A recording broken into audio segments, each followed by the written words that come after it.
ഇന്ന് രാത്രി യോഗ്യതകളില്ലെങ്കിലും കഴിവില്ലെങ്കിലും നിന്നെ മാനിക്കണമെന്ന് ദൈവത്തിന് പ്രസാദം തോന്നിയാൽ സാഹചര്യങ്ങളും സാധ്യതകളും ഒരു വിഷയമല്ല കേട്ടോ. യോസേഫ് 17-ാമത്തെ വയസ്സിൽ വീട്ടിൽ നിന്ന് പോയവനാണ്. 30 വയസ്സ് വരെ അവന് മിസ്രൈമിലായിരുന്നു.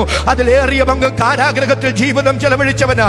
പ്രാഥമിക വിദ്യാഭ്യാസം പോലും ജീവിതത്തിൽ കിട്ടിയിട്ടില്ലാത്ത യോസേഫിനെ സർവശക്തൻ മാനിക്കാൻ തീരുമാനിച്ചപ്പോൾ, അവന്റെ പരിശോധനയുടെ കാലം തികഞ്ഞപ്പോൾ എന്റെ ദൈവം യോസേഫിനെ എങ്ങനെയാ മാനിച്ചത്?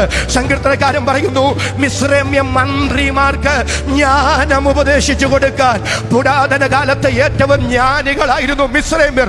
അതുകൊണ്ടാണ് മോശയെ കുറിച്ച് വായിക്കുന്നത്, അവൻ മിസ്രൈമ്യരുടെ സകല ജ്ഞാനവും അഭ്യസിച്ചു.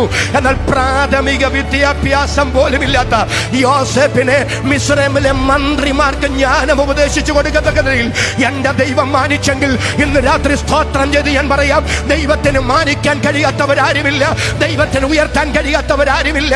അതരം തുറന്ന വാക്കിന് ആമേൻ പറയാൻ ഇന്ന് രാത്രി ആത്മാവിൽ നിയോഗമുള്ള എത്ര പേരുണ്ട്? അവരുടെ കരം ഉയർത്തി, ശബ്ദമുയർത്തി ഈ രാത്രി ദൈവത്തിന് സ്തോത്രം ചെയ്യുക. ദൈവത്തിന് സ്തോത്രം.